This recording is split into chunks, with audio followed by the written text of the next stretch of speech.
அடடடடடடா, இதுதான்டா மேட்ச். இன்னைக்கு நடந்துச்சு பாத்தீங்களா? இதுதான் மேட்ச். இதை தாண்டா நான் எதிர்பார்த்துட்டு இருக்கேன். நேத்து நடந்துச்சு பாத்தீங்களா சென்னையில? அது மேட்ச் இல்ல, அது விவசாயம், அது அக்ரிகல்ச்சர். அதாவது சேப்பாக் ஸ்டேடியம் வந்துட்டு பண்ணையாக்கலாம் அப்படின்னு முடிவு பண்ணிட்டாங்க. மாடு ஆடு எல்லாம் வளர்த்து ஒரு ஒரு கார்டன் உருவாக்கி பண்ணையாக்கலாம் முடிவு பண்ணியாச்சு. சோ இன்னைக்கு நம்ம மேட்சுக்கு வருவோம். இது தாண்டா மேட்ச். என்ன மேட்ச்? ரொம்ப நாள் கழிச்சு ஸ்ரேயஸ் ஐயர் டென்ஷன் ஆகி பார்த்தேன். எல்லாத்துக்கும் இன்னைக்கு ஸ்ரேயஸ் ஐயர் டென்ஷன் ஆயிட்டு இருந்தான். கீப்பர் ரிவ்யூ எடுக்கலாமான்னு கேட்டதுக்கு ஏன்டா கேட்கிற, நீ எடுறா அப்படின்றான். அந்த அளவு ஸ்ரேயஸ் ஐயர் டென்ஷன் ஆயிட்டு இருந்தானுங்க. ரிக்கி பாண்டியன் வந்து எனக்கு தெரிஞ்சுட்டு எல்லா நகத்தையும் கடிச்சு துப்பி நகமே இல்லாத ஒரு மனுஷனா தான் நாளைக்கு தெரிஞ்சுக்கிட்டு இருப்பாரு. அந்த அளவு டென்ஷன் ஆயிட்டு இருந்தானுங்க. நோபாலு கேட்ச விடுறானுங்க. நான் முடிஞ்சிச்சு அவ்வளவுதான். கொஞ்ச நேரத்துல சன்ரைசர் ஸ்டார்ட் பண்ணானுங்க. அவ்வளவுதான்ப்பா, வழக்கம் போல அடிச்சுட்டு கிளம்ப போறானுங்க. அந்த கேட்ச் சஷாங்க் அந்த கேட்ச் பிடிச்சோன்னா அவ்வளவுதான்ப்பா, ஓகே முடிஞ்சிச்சு, இந்த பொசுங்கிட்டானுங்கல்ல அப்படின்னு நினைச்சேன். நோவாலுன்னானுங்க, அதோட முடிஞ்சிச்சு. என்ன அடி! அது மட்டும் இல்ல கைஸ், நான் கூட செஞ்சுரி போட்டுட்டு பேப்பர் எடுத்து காமிச்சா தெரியுமா, ஒரு செகண்ட் நான் அது சாண்ட் பேப்பர்னு நினைச்சிட்டேன் பார்த்தோன்னே. ஏன்னா அந்த கிளென் மேக்ஸ்வெல் ஸ்டாய்னஸ்க்கும் அதுக்கப்புறம் டிராவிஸ் ஹெட்டுக்கும் சண்டை எல்லாம் போயிட்டு இருந்துச்சு. நடுவுல 3 பேர் மாறி மாறி சண்டை போட்டுட்டு இருந்தானுங்க. அதெல்லாம் பார்த்துட்டு இருக்கும்போது ஆஸ்திரேலியன் வேறையா, இவனுங்க எல்லாம் ஆஸ்திரேலியன்ஸ். கோச்சும் வந்துட்டு பஞ்சாபோட கோச் ரிக்கி பாண்டிங்னு ஒரு ஆஸ்திரேலியனா, ஒருவேளை அதுக்காக சாண்ட் பேப்பர் எதுவும் ட்ரோல் பண்றதுக்கு எது காமிச்சிட்டானோ அப்படின்னு நினைச்சேன். ஏன்னா அதுல இருக்கிற லெட்டர் வந்து அப்ப தெரியல, டிவியில காமிக்குமா எனக்கு அவ்வளவு கிளியரா எதுவும் தெரியல. நான் பார்த்து ஐயோ சாண்ட் பேப்பர் தான் காமிக்கிறான் போல அப்படின்னு நினைச்சிட்டேன். அதுக்கப்புறம் தான் தெரியுது, இல்ல this once for the orange army அப்படின்னு போட்டு கொடுத்துருக்கான். கிட்டத்தட்ட 6 மேட்சா அது கொண்டு வந்திருக்கான் பையன். இன்னைக்கு கிடைச்சோன்னு அடிச்சு புடிஞ்சு எடுத்துட்டு காமிச்சிட்டான். செம மேட்ச்ரா, அப்பா அப்பா சூப்பர். நானும் பிரெண்டன் மெக்கலமோட டோட்டல் தாண்டிடுவோம் அப்படின்லாம் நினைச்சேன். இல்ல, பட் இன்னைக்கு ஒரு சரியான சேஸ். 2 மேட்ச் நடந்துச்சு, வெயிட்டான மேட்ச். ஃபர்ஸ்ட் நம்ம இந்த மேட்சை பத்தியே பேசிடுவோம். அதை பத்தி தானே பேசிக்கிட்டு இருக்கோம். Punjab versus SRH. டாஸ் ஜெயிச்சோன்னு ஸ்ரேயஸ் ஐயர் பேட்டிங்டா வந்தானுங்க. செம்ம அடி அடிச்சா ஆர்யா, வழக்கம் போல ஆர்யா பிளம் சிம்ரன் 2 பேரும் செம்ம அடி. இன்னைக்கு யார் அவங்க சைடு வந்துட்டு அதிகமா ரன் கொடுத்துருக்கா அப்படின்னா அன்எக்ஸ்பெக்டட் முகமது ஷமி 75 ரன்ஸ். எப்பா, எவனாவது யோசிச்சு பாத்தீங்களா முகமது ஷமினா ஷமிலாம் வந்துட்டு 75 கொடுப்பாருன்னு? அந்த அளவு ரன்ஸ் கொடுத்துருக்காரு. பட் ரைட்டா பாவம் இருக்கு. ஷமிலாம் வந்துட்டு வெயிட்டா இருந்தாப்பா. ஷமிலாம் ஒரு 2023 வேர்ல்ட் கப் 2023 ஐபிஎல் அப்படியே பீக்ல இருப்பான். ஷமியை அசைக்கவே முடியாது அப்படின்ற மாதிரி இருந்து 75 ரன் கொடுத்துருக்காங்க. அந்த அளவு ரன் கொடுத்துருக்காங்க முகமது ஷமி. ஃபர்ஸ்ட் இவங்க 2 பேரும் செம்ம அடி அடிச்சானுங்க. இதுலயே வந்துட்டு ஓகே ஒரு பிக்கப் பண்ண ஒரு சான்ஸ் இருக்குது அப்படின்னு தெரியுது. அதுக்கப்புறம் ஸ்ரேயஸ் ஐயர் தான், அவன் ஒரு 82, அவன் சமையலண்டா. ஸ்பின்னு போட்டாலே அடிதான். ஸ்ரேயஸ் ஐயர் வந்துட்டு ஸ்பின்னு போட்டாலே அடிதான். வதேரா கொஞ்ச நேரம் உருட்டிட்டு இருந்தான். எல்லா பேட்ஸ்மேனும் வர்றதுக்கு அடிச்சுட்டு போறாங்க. வழக்கம் போல மேக்ஸ்வெல் வந்துட்டு தன்னோட வேலையை காமிச்சு. மேக்ஸ்வெல் வந்துட்டு என்னதான் ஐபிஎல்ல பண்றான்னு எனக்கு புரியல. எனக்கு தெரிஞ்சு மேக்ஸ்வெல் வந்துட்டு 2 சீசன் தான் எனக்கு தெரிஞ்சு நல்லா விளையாண்டு நான் பார்த்திருக்கேன். ஒன்னு 2014 பஞ்சாப்ல இருக்கும் போது செம்மையா விளையாடுவான். அந்த சீசன் ஃபுல்லா சூப்பரா விளையாடுவான். அதுக்கப்புறம் 2023 ஆர்சிபில இருக்கும் போது வெறும் இந்த 3 பேர் மட்டும் தான் ஆடுவானுங்க. கோலி, டூப்ளசி, அதுக்கப்புறம் மேக்ஸ்வெல். இந்த 3 பேர் தான் ஆடுவானுங்க. வேற எவனுமே விளையாட மாட்டாங்க. இந்த 2 சீசன் மட்டும் தான் எனக்கு தெரிஞ்சு ஐபிஎல் ஹிஸ்டரியிலே நான் வந்துட்டு மேக்ஸ்வெல் வந்து உண்மையிலேயே நல்லா விளையாண்டு பார்த்திருக்கேன். வேற எப்பவுமே இன்னைக்கு அவன் அவுட் ஆனதெல்லாம் பார்க்கும்போது எனக்கு அப்படியே சட்டையை பிடிச்சு கேட்டுலாமான்னு இருக்கு. நீ என்ன பண்ணிட்டு இருக்க? இன்னைக்கு ஒரு ஃபீல்டிங் பண்ணுவான் பாருங்களேன். எவனோ ஒரு தட்டி விடுவான் 4க்கு. தட்டி மேக்ஸ்வெல் கையில கொடுத்தனா மேக்ஸ்வெல் கையில தட்டி அது 4 போயிருது. அதுக்கு பாராட்டுறான், நல்லா ஃபீல்டிங் பண்ணான். டே எந்திரிச்சு வந்துருவான்டானா, டென்ஷன் பண்ணாத மேக்ஸ்வெல். இங்க பாரு, அவன் இன்னைக்கு பிடிக்கிற கேட்ச் கூட ஏதோ ஓ அப்படின்ற மாதிரி பிடிக்கிறான். ஏதோ இப்ப வேற ஏதோ ஒரு உலகத்துல இருக்கிற மாதிரி பிடிக்கிறான் மேக்ஸ்வெல்லாம். என்னடா பண்ற நீ? சோ மேக்ஸ்வெல் ஒரு மாதிரியா தான் ஐபிஎல்ல விளையாண்டுட்டு இருக்கான். கடைசியா வந்தாப்பா ஸ்டாய்னஸ். ஐயா அதுலதான் நான் வந்துட்டு பிக்கப் ஆயிட்டேன். 4 6 ஷமி பால்ல 4 6. எவனுமே ஷமியை இப்படி எல்லாம் டிஸ்ரெஸ்பெக்ட் பண்ணி நான் பார்த்தது இல்லடா. அப்படி ஒரு 4 6 மார்க்கஸ் ஸ்டாய்னிஸ் அடிச்சு முடிச்சிட்டான். 245. இப்படி ஒரு டோட்டல் பார்க்கும் போதே நான் வந்துட்டு ஐயோ இந்த மேட்ச் வந்து போர் அடிக்க போகுது இதுக்கப்புறம் அப்படின்ற மாதிரி தான் நினைச்சேன். அதுக்கப்புறம் வந்தானுங்கப்பா டிராவிஸ் ஹெட்டும் அபிஷேக் சர்மாவும். ஃபர்ஸ்ட் இந்த சன்ரைசர்ஸ் ஹைதராபாத் ஃபேன்ஸ் பேய் மாதிரி இருக்கானுங்க. மனுஷனாடா அவனுங்க, எப்படி கத்துறானுங்க தெரியுமா? ஒவ்வொரு 4க்கும் சென்னைக்கு மேல இருக்கானுங்க. சென்னை சின்ன சுவாமி ஸ்டேடியம் அது ஒரு மாதிரி எப்படி சொல்ல, அது சின்ன ஸ்டேடியம், சவுண்டு பயங்கரமா இருக்கும். ஆனா இவனுக்கு ஒரு மாதிரி காட்டுப்பழு மாதிரி கத்துறானுங்க. சன்ரைசர்ஸ் வர்றானுங்க, 2 பேரும் சாத்துறானுங்க. 4-6 அடிச்சுக்கிட்டே இருக்கானுங்க. ஒரு 50 வந்துச்சு. கரெக்டா அபிஷேக் சர்மா ஒரு கேட்ச் கொடுத்தான் எஸ்தாகூர் பால்ல. பிடிச்சா நோ பால், அவ்வளவுதான், அதோட முடிஞ்சிச்சு. அதுக்கப்புறம் போனவங்க அதுக்கப்புறம் ஃபெர்கசனுக்கு இன்ஜுரி. அவன் ஒருத்தன் தான் அந்த டீம்ல வந்துட்டு கொஞ்சம் நல்லா கொஞ்சம் டைட்டா போடுற மாதிரி இருந்து, மத்தபடி இந்த சஹல் இதெல்லாம் பழைய சஹல் இல்ல, சஹலோட மிஸ்ட்ரி எல்லாம் போச்சு. இதெல்லாம் வந்துட்டு சும்மா சஹல் வந்து மணிக்காக விளையாடுறான், பார்த்தாலே தெரியுது. அந்த ஒரு ஃபயர் இல்ல, ஒரு ஃபன் இல்ல. சஹல்னாலே அந்த ஃபன் இருக்கும், ஒரு ஃபயர் இருக்கும் விக்கெட் எடுக்கும் போது. ஒண்ணுமே இல்ல சஹல், சும்மா கடமைக்கு வந்து பவுலிங் போடுறான். ஃபெர்கசனை போய் உட்கார வச்சிட்டானுங்க முடியாதுன்னு, அதுலயே தெரிஞ்சுட்டு இவனுங்க வந்து அவ்வளவுதான் போல அப்படின்ற மாதிரி. பட் இருந்தாலும் ஒரு பெரிய டோட்டல் வச்சிருக்கானுங்க, இதை பிடிக்கிறது கஷ்டம் அப்படின்னு பார்த்தோம்னா மறுபடியும் ஒரு கேட்ச் வந்துச்சு, அது சஹல், அவனும் பிடிக்கல. சிஎஸ்கே மேட்ச்லயே சஹலை பார்த்தேன், சஹல்கிட்ட தான் நிறைய பால் போச்சு. அந்த சிஎஸ்கே மேட்ச்ல சஹல்கிட்ட நிறைய பால் போச்சு, உருண்டு வர்ற பால் கூட அவன் கையில பட்டு பாப்பாகி வெளியே வருது, அந்த மாதிரி தான் விட்டுட்டு இருந்தான் சஹல். பால் கையில வரும், பாப்பாகி வெளியே வரும், இதே மாதிரிதான் சஹல் விட்டுட்டு இருந்தான். நீ சஹல் ஓவர்ல செம்ம அடி, எல்லாரும் ஓவர்ல என்ன பண்ணுவானுங்க, அவன் ஒருத்தன் நின்ன இடத்துல இருந்து அடிச்சுக்கிட்டு இருக்கான் போட்டு. டிராவிஸ் ஹெட் 66 ஏதோ நிம்மதி ஆயிட்டு, நடுவில் சண்டெல்லாம் வந்துட்டு இருந்த டிராவிஸ் ஹெட்டுக்கும் மேக்ஸ்வெல்லுக்கும். மேக்ஸ்வெல் வந்துட்டு பால் போடுவான் டிராவிஸ் ஹெட்டுக்கு, டிராவிஸ் ஹெட் ஸ்ட்ரோக் வைப்பான், மேக்ஸ்வெல் பாலை பிடிச்சிட்டு அப்படியே டிராவிஸ் ஹெட் பக்கத்துல ஏறிவான், கீப்பருக்கு போவோம், உடனே டிராவிஸ் ஹெட் எந்திரிச்சு கத்த ஆரம்பிச்சிடும், கெட்ட வார்த்தை போட்டு கத்த ஆரம்பிச்சிருவான், சண்டை வந்துடும். அதுக்கப்புறம் மார்க்கஸ் ஸ்டோய்னிஸும் வந்துடுவான். மார்க்கஸ் ஸ்டோய்னிஸ் வந்துட்டு தலைவனுக்கு வந்துட்டு ஏதாவது ஒரு சண்டை வேணும், அவன் ஹல்க்கு மாதிரி, மார்க்கஸ் ஸ்டோய்னிஸ் ஹல்க்கு மாதிரி, அவனுக்கு சண்டை வேணும், அதனால வம்புக்குன்னே போவான். வேணும்னே போய் நின்றுட்டு இருந்தான் டிராவிஸ் ஹெட். என்னடா மாப்பிள என்ன நம்மள்ட்ட வம்புழுக்கிற மாதிரி இருக்கு அப்படின்னு சொல்லிட்டு அவன்கிட்ட போய் சண்டை போட போயிட்டான்.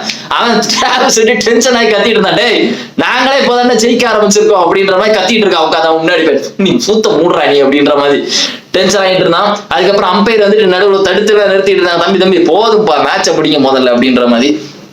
ஸோ நல்லா போயிட்டு இருந்தேன். டிராவிஸ் ஹெட் போதும் ஒரு 66 அடிச்சுட்டு கிளம்பிட்டான். ஆனாலும் கிளாஸர் அந்த பக்கம் வந்துட்டு ஸ்ட்ரைக்கை மட்டும்தான் அபிஷேக் சர்மாட்ட கொடுக்குறான், மீதி எல்லாத்தையும் அபிஷேக் சர்மா பார்த்துட்டான். 10 6 அடிச்சிருக்கான், 10 6 அடிச்சிருக்கான், மனுஷனே கிடையாது இவெல்லாம். மாட்டடி அடிக்கிறான், எல்லா பாலையும் 6 6 6 6 6 6.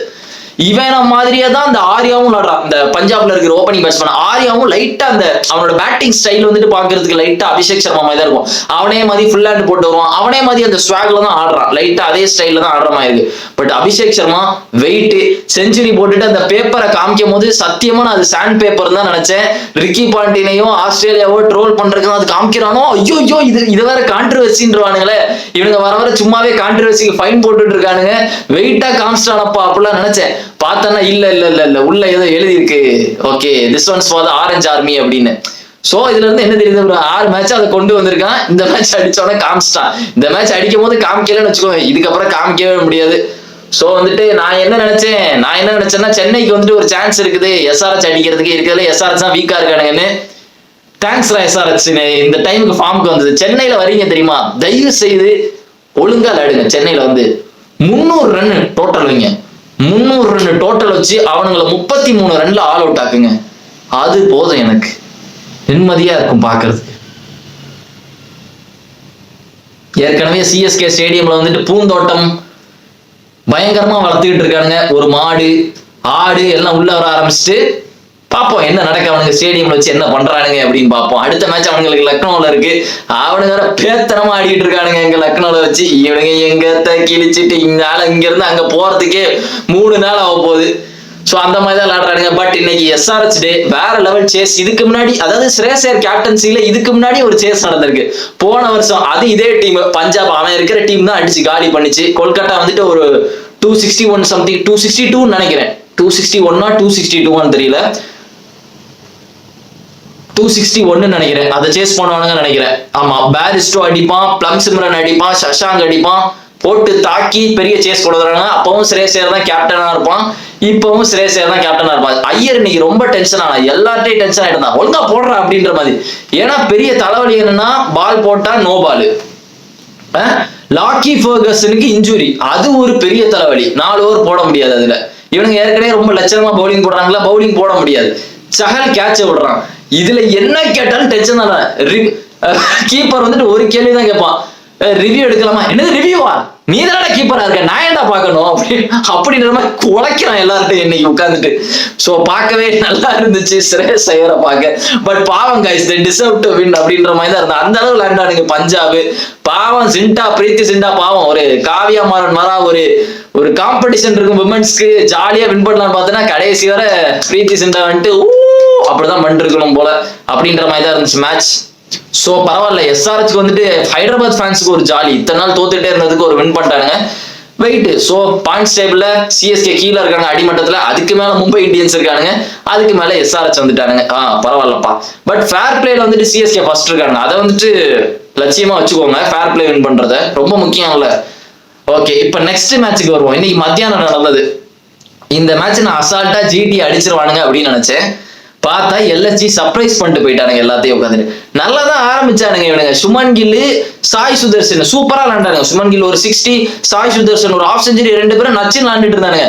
அவனுங்க அவுட் ஆனானு எல்லாம் அவுட் ஆரம்பிச்சு. நான் சொல்லல, இந்த ரிதர்ஃபோர்டுக்கு வந்துட்டு கரெக்டா ஒயிட்ல அந்த லயன்ல பார்த்து ஆஃப் சைட்ல வச்சாங்க, அடிக்கவே மாட்டான். இதுதான் இன்னைக்கு ரதர்ஃபோர்ட் பண்ணிட்டு இருந்தான். கரெக்டா அவனுக்கு அந்த லென்த்லயே பால் போடுறானுங்க, அடிக்கவே முடியல அவனால சுத்தமா. அவனுக்கு லெக் சைட்ல பால் போட்டு அடிச்சுக்கிட்டே இருக்கான். அதே இது கரெக்டா அந்த ஒயிட் லென்த்ல வச்சா அவனுக்கு பட்டவே மாட்டேங்கான், ரொம்ப திணறான். வேற லெவல்ல போட்டானுங்க அவனுங்களுக்கு. இன்னைக்கு முடியல அவனுங்களால. 180 தான் அடிச்சாங்க. 180 போதே உங்களுக்கு வந்து தெரிஞ்சிருக்கும். நான் வந்துட்டு ஜிடி பெரிய டோட்டல் ஏதோ அடிக்க போறான்னு நினைச்சேன். 180 தான். 180 வந்துட்டு ரொம்ப கம்மி சொல்ல போனா எல்எஸ்சிக்கு. இன்னைக்கு வந்துட்டு மிச்சல் மார்ஸ் வரல, பட் இருந்தாலும் அவனுக்கு பதிலாக அவன மாதிரியே மீச வச்ச ஒருத்தனை கொண்டு வந்து உட்கார வச்சிட்டாங்க. மிச்சல் மார்ஸ் மாதிரி தான் பார்க்க இருப்பான், ட்வின் மாதிரி தான் இருக்கான், அவனே உள்ள கொண்டு வரும் அப்படின்னு. ஸோ 180 டார்கெட் வச்சாங்க. அங்க ஓப்பனிங் யார் வந்தாருன்னு பார்த்தோன்னா ரிஷப் பண்ட் வந்துட்டாரு மிச்சல் மார்ஸ்க்கு பதிலா. அப்ப எனக்கு ரிஷப் பண்ட பார்த்தோன்னே எனக்கு சிரிப்பு, இப்படியாவது ரன் அடிக்கலாமே அப்படின்னு வந்துட்டியாடா. Underrated Aiden Markram and Mitchell Marsh வச்சு ரிஷப் பண்ட் வந்தானுங்க. எய்டன் மார்க்ரம் பாருங்களேன், சைலண்டா அடிச்சிட்டு இருக்காங்க. ஆள் வந்து பேசுற மாதிரியும் தெரியாது, ஒரு கரிஸ்மா இருக்காது, எதுவுமே இல்லை. பட் சைலண்டா வரான். 26 பாலுக்கு ஒரு 50 போட்டு கிளம்பி போயிட்டே இருந்தான். ரிஷப் பண்ட் வரான், மாவாட்டுறான், படவே மாட்டேங்குது அவனுக்கு. இன்னைக்கு சுத்தமா பட மாட்டேங்குது. பட் எல்எஸ்சி பவுலர் எல்லாமே இன்னைக்கு சூப்பரா போட. இந்த டிக்வேஷ் எல்லாம் பாவம் காய்ச்சி. எனக்கு தெரிஞ்சு எதுக்கு ஃபைன் போடுறானுன்னே தெரியல அவனுக்குலாம். என்னதாண்டா அவன் செலிப்ரேட் பண்ணணும்? தரையில எழுதுனாலும் ஃபைன் போடுறீங்க, காத்துல எழுதுனாலும் ஃபைன் போடுறீங்க. எதுவுமே பண்ணக்கூடாதுன்னா என்னதாண்டா கிரிக்கெட் விளையாடணும்? அப்புறம் அந்த பிக்சர் மட்டும் எடுத்து ரைவல்ரிக்கு வச்சுக்கிடுவானுங்க. இந்த ரைவல்ரி இந்த டீமுக்கு அந்த டீமுக்கு வச்சு யூஸ் பண்றீங்கல்ல, எதுக்கு யூஸ் பண்றீங்க? அதுக்கு அவனுக்கு காசு கொடுக்க வேண்டியதுதானே, அதுதான் தப்புன்றீங்கல்ல. அப்புறம் ஏன்டா ஃபைன் போடுறீங்க அவனுக்கு? லூசு பசங்க, கிரிக்கெட்டை கெடுத்துட்டு இருக்காரு. போர் அடி, புசி மாதிரி விளையாடுறீங்கடா சில சமயம். இவனுங்க போடுற ரூல்ஸ்லாம் சில சமயம் புசி மாதிரி இருக்கு. சொல்ல போனா ரொம்ப சாஃப்ட் ஆக்குறானுங்க கிரிக்கெட்டை, ஃபெமினன் மாதிரி ஆக்குறானுங்க இவனுங்க. எதுவுமே பண்ணக்கூடாதுன்னா பெரிய பிளேயர் மட்டும் பண்ணலாம், சின்ன பிளேயர் பண்ணக்கூடாது. சின்ன பிளேயர்கிட்ட இருந்து ஃபைன் அவன் இருக்கிறதே கொஞ்சம் காசு தான், அதுல இருந்து பாதி காசை வாங்கிருங்க. அவன் நல்ல பிளேயர். இந்த மாதிரி பவுலர்கிட்ட வந்துட்டு நீ கொடுக்குற, அவன் ஹங்கரா இருக்கும் போதே அவன் கொடுக்குற காசெல்லாம் வாங்கிட்டேன்னா அப்புறம் என்ன பேஷன் இருக்கும் அவன்கிட்ட? ஸோ அது வந்துட்டு தப்பு. பட் எல்லாருமே நல்லா போட்டாங்க. ஷாகுல் தாகூர் எல்லாருமே இன்னைக்கு சூப்பரா போட்டானுங்க. சொல்ல போனா அவங்க சைட்ல பிஷ்னாய் கூட நல்லா போட்டாங்க. எப்பவுமே பிஷ்னாய் ஓவர்ல வந்து அடி விழும், ஆனா இன்னைக்கு எப்பவுமே பிஷ்னாய் ஓவர்ல அடி விழும்.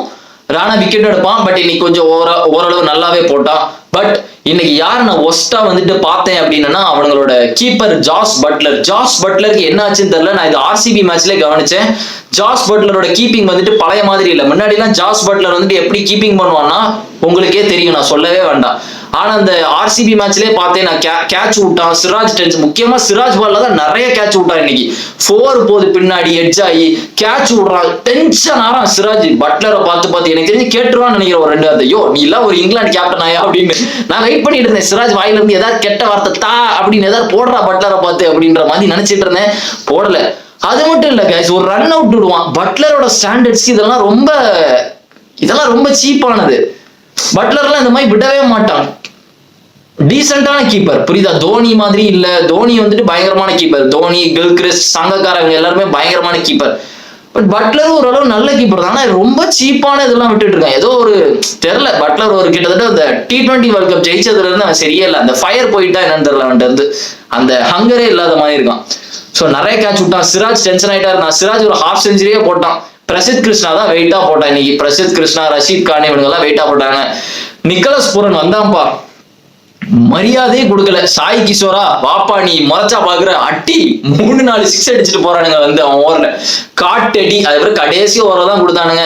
டேவிட் மில்லர் கடைசி வந்து ஸ்ட்ரகிள் பண்ணா, பட் ஆயுஷ் பதனி நின்று எப்படியோ முடிச்சு கொடுத்துட்டான். ஈஸியான வின் ஆகி போயிருச்சு. எல்எஸ்சிக்கு நிம்மதியா இருக்கும். அவனுங்க ஹோம் டவுன்ல வச்சு ஒரு வின் எடுத்ததுக்கு கான்பிடண்டா தான்ப்பா இருக்கான்.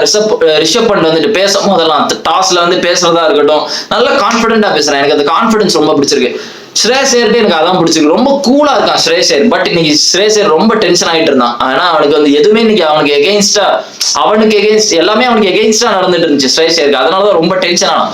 பேஷண்டே இல்லாம இருந்தான். ஒரு மாதிரி கேப்பெல்லாம் கலத்துறான், அப்படி வைக்கிறான். அவன் அபிஷேக் சர்மா செலிப்ரேட் பண்ணதுக்கு அப்புறம் அந்த நோட்டை வாங்கி பாக்குறான், என்னது எழுதி வச்சிருக்கான் அப்படி. சோ இன்னைக்கு பயங்கரமா இருந்த 2 மேட்சும் ஒர்த்தான மேட்ச். நாளைக்கு எவ்வளவு பெரிய ஈவென்ட் இருக்கு. நாளைக்கு விடிய கால UFC இருக்கு. அப்பா ரொம்ப நாள் கழிச்சு UFC-ல உருப்படியான ஒரு மெயின் கார்டு ஃபுல்லாமே வெயிட்டான ஃபைட்டா வச்சிருக்காங்க UFC-ல. இப்படிதான் ஒரு சண்டே இருக்கணும். சோ காலையில UFC மேட்ச் பாக்குறோம், மத்தியானம் RCB வெர்சஸ் ராஜஸ்தான் பாக்குறோம், நைட்டு மும்பை வெர்சஸ் டெல்லி பாக்குறோம். நைட்டு நடக்கிற மேட்ச்ல ஏதோ புயல்லாம் இருக்கு. நாங்க வீடியோ எல்லாம் பார்த்தேன். ரோஹித் சர்மா போல்ட் எல்லாம் பொம்பளை மாதிரி கத்திட்டு ஓடிட்டு இருந்தான்ப்பா. ட்ரெண்ட் போல்ட் போடுற பவுலிங்க்கும் வாய்ஸுக்கும் பார்த்தா சம்பந்தமே இல்லாம இருக்கு. சோ யார் ஜெயிப்பா? நாளைக்கு நடக்க ராஜஸ்தான் வெர்சஸ் RCB. எனக்கு ஏதோ RCB அடிச்சிருவாங்கன்னு தோணுது. ஏன்னா நிறைய வாட்டி RCB வந்துட்டு ராஜஸ்தானுக்கு ஒரு பீடையா இருந்திருக்காங்க. இது முன்னாடி இருந்து நான் பார்த்திருக்கேன். எப்பெல்லாம் RCB கிட்ட வந்துட்டு ராஜஸ்தான் ஆடுறானுங்களோ அப்பெல்லாம் தோத்துருவானுங்க ராஜஸ்தான். பட் இப்ப வந்துட்டு ராஜஸ்தானுக்கு கொஞ்சம் டென்ஷன் ஆகுது. ஹசரங்கா வருவானான்னு தெரியல. ஹசரங்கா வந்துட்டு ஒரு பெரிய கீயா இருந்தா இப்ப இல்ல. பட் எனக்கு தெரிஞ்சுட்டு இது ஒன்னும் பழைய RCB-லாம் இல்ல, நல்லா ஸ்ட்ராங்கா இருக்கானுங்க. போன மேட்ச் தோத்துருக்கானுங்க. போன மேட்ச் கண்டிப்பா எனக்கு தெரிஞ்சு ஜெயிச்சிருக்காங்க. நல்லா டஃப் போட்டானுங்க. பட் என்ன அந்த கேட்ச் மிஸ் ஆயிட்டு, அந்த பட்டிதாரோட கேட்ச் மிஸ் ஆச்சு. KL ராகுல் வந்துட்டு அதுக்கப்புறம் நின்னுட்டான்.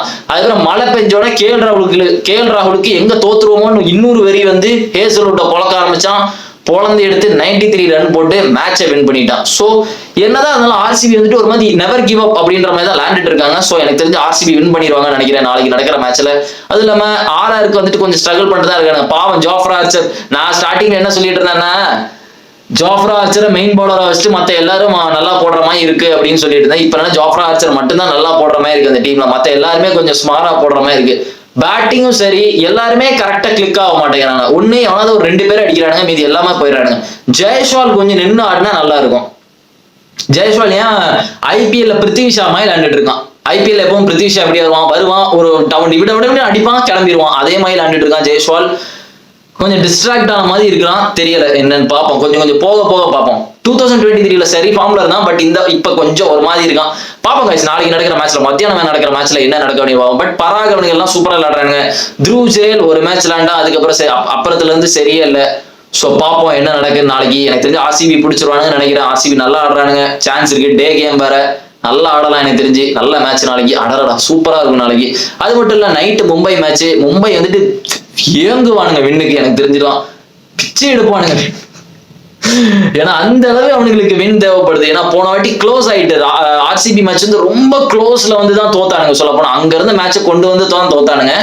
பட் டெல்லி எம்மாடி எப்படி விளையாடுறானுங்க. டெல்லி எப்படி இவனுங்க ஃபேஸ் பண்ணுவானுங்கன்னு தான் தெரியலப்பா. எனக்கு தெரிஞ்சு டெல்லி வந்து பகந்துருவானுங்கன்னு நினைக்கிறேன் மும்பை எல்லாம். பட் டெல்லி மாதிரி ஒரு டீமை வந்துட்டு சர்ப்ரைசிங்கா தோக்கடிக்க முடியும் அப்படின்னா அது வந்துட்டு மும்பைட்ட இருக்கு. ஏன்னா அவனுங்க சாம்பியன் டீம். பட் இருந்தாலும் இப்போதைக்கு சாம்பியன் மாதிரி விளையாடல, ஏதோ ரன்னர் அப் மாதிரி விளையாண்டுட்டு இருக்கானுங்க மும்பை. பட் டெல்லி வந்துட்டு செம்ம ஸ்ட்ராங்கா இருக்கானுங்க, ஜாலியா விளையாடுறானுங்க டெல்லி. ஒரு சின்ன எக்ஸாம்பிள் கொடுக்குறோம்னா, அவங்க டெல்லி சைட்ல இருந்துட்டு ஒருத்தர், ஐ திங்க் அதுதான் அவங்க ஓனரா என்னன்னு தெரியல, அதுதான் டெல்லி ஓனரான்னு எனக்கு தெரியல கன்ஃபார்மா. ஒரு குண்டா ஒருத்தர் வந்துட்டு ஏலம் எடுத்துட்டு இருப்பாரு உட்காந்து கரெக்டா. அவர் கூலா வாங்குவார், எல்லாத்தையும் வாங்கி உள்ள போட்டுட்டே இருப்பாரு. வா டீமுக்கு வா, எனக்கு தெரியும் எவன் எடுக்கணும். அந்த மாதிரி தான் கேம் விளையாண்டுட்டு இருக்கானுங்க இப்போ டெல்லி. பீஸ்ஃபுல்லா விளையாடுறாங்க. மும்பை எப்படி தெரியுமா விளையாடுறாங்க, ஏதோ பேயா பார்த்த மாதிரி விளையாடுறானுங்க. எந்த டீம் வந்து அடிச்சாலும் மாப்பிள்ள என்ன இவனுங்க பாட்டுக்கு அசால்ட்டா 160 அடிச்சிட்டானுங்க, இதை எப்படி அடிக்க போறோம் ஐயோ அப்படின்ற மாதிரி இருக்கு. ஒரு எப்படி சொல்ல கான்பிடென்ட் இல்லாத மாதிரி இருக்கு. ஒரு எப்படி சொல்ல, ஒரு ஏதோ ஒரு வேர்ட் சொல்லுவாங்க, என்னடா சொல்லுவாங்க, இன்ஃபீரியாரிட்டி காம்ப்ளெக்ஸ் அப்படின்ற மாதிரி. தான் பெட்டர் இல்ல அப்படின்ற மாதிரி ஆடுற மாதிரி. சில பேருக்கு இருக்கும்ல, நான் நல்லா இல்ல இன்ஸ்டாகிராம பார்த்து கம்பேர் பண்ணிக்கிட்டே இருப்பான். நான் நல்லா இல்ல, அவன் ஹாப்பியா இருக்கான், ஐயோ அவன் எவ்வளவு சந்தோஷமா இருக்கான், நான் தான் புண்டமாயிருக்கேன் அப்படின்னு வருத்தப்பட்டு இருப்பானுங்கல்ல, அந்த மாதிரி இருக்கானுங்க. சோ மும்பை அதை மீறி வந்தாதான் எனக்கு தெரிஞ்சு மும்பை எல்லாம் ஜெயிக்க முடியும். பட் சென்னை வந்து காலடியில இருக்கானுங்க. அவனுங்க கவலையே படாத, நீ எல்லாம் அப்படியே கடை ஒரு எல்லா மேட்ச் கடை அங்க இருந்து அழுங்க உட்காந்து. சோ நாளைக்கு மேட்சை பார்ப்போம். 2 மேட்ச் சூப்பரான மேட்ச். எனக்கு தெரிஞ்சு மத்தியானம் ஒரு டீசென்டான மேட்ச், நைட்டு ஒரு வெயிட்டான மேட்ச். நேத்து பார்க்கும் போது, நேத்து என் ரிவ்யூ வீடியோ பார்த்திருந்தீங்கன்னா உங்களுக்கு தெரியும் எவ்வளவு வருத்தப்பட்டு போட்டிருப்பேன் அந்த CSK மேட்ச் எல்லாம் பார்த்துட்டு. அவ்வளவு வெறுப்பேத்திட்டானுங்க, உட்காந்து விளையாடுறானுங்க. கொஞ்சம் கூட ஒரு மரியாதையே இல்லடா உன் ஃபேன்ஸுக்குலாம். மானங்கட்டத்தனமா ஃபேன்ஸ் வச்சிருக்கீங்க. அவனுங்களுக்காகவாது விளையாட வேண்டாமோடா? அந்த மாதிரி கூட சென்ஸ் இல்லை. இன்னைக்கு எப்படி விளையாண்டானுங்க? ஹைதராபாத் ஃபேன்ஸ் வரானுன்னு உயிரை கொடுத்து விளையாடுறான் அபிஷேக் சர்மானா. அந்த மாதிரி விளையாடுவீங்களாடா? விளையாடுங்க. ஸோ ஆர்சிபி கப் அடிக்கிறது உங்களோட வேலை, இல்லாட்டா மரியாதையே கிடையாது. 18 வருஷமா அடிக்கல. மும்பை நீங்க ஒரு 5 டைம்ஸ் சாம்பியன், அதை ஞாபகம் வச்சுக்கோங்க, அதை மறந்துடாதீங்க. அதனால நாளைக்கு நீங்க கண்டிப்பா ஜெயிச்சதான் ஆகணும். பட் டிசி அநியாயத்துக்கு ஸ்ட்ராங்கா இருக்கானுங்க. ஸோ பாப்பாங்க என்ன நடக்கு நாளைக்கு. நீங்க உங்களோட கமெண்ட்ஸை போடுங்க. இன்னைக்கு நடந்த மேட்சை பத்தி தாட்ஸ் சொல்லுங்க. நாளைக்கு நடக்க போற மேட்சை பத்தி தாட்ஸ் சொல்லுங்க. ஓகே கேஸ், அதுக்கு முன்னாடி சேனலுக்கு லைக் பண்ணுங்க, வீடியோக்கு லைக் போடுங்க, சேனலுக்கு சப்ஸ்கிரைப் பண்ணுங்க, வீடியோ ஷேர் பண்ணுங்க. உங்க கிரிக்கெட் ஃப்ரெண்ட்ஸ், உங்க ஃபேமிலி யாரெல்லாம் இருக்காங்களோ அவங்க எல்லாருக்கும் ஷேர் பண்ணிட்டு அவங்களே சப்ஸ்கிரைப் பண்ண சொல்லுங்க. ஓகே கைஸ், முடிஞ்ச அளவு உங்களோட இன்ஸ்டாகிராம்லயோ எதுலயோ என்ன போட்டு போஸ்ட் பண்ணி ஷேர் பண்ணுங்க. மீம் கிரியேட்டர்ஸ் எவனாவது இருந்தா பாத்தீங்கன்னா ஷேர் பண்ணி விடுங்க. Okay guys, see you in the video and remember it, always be on top. Cheers.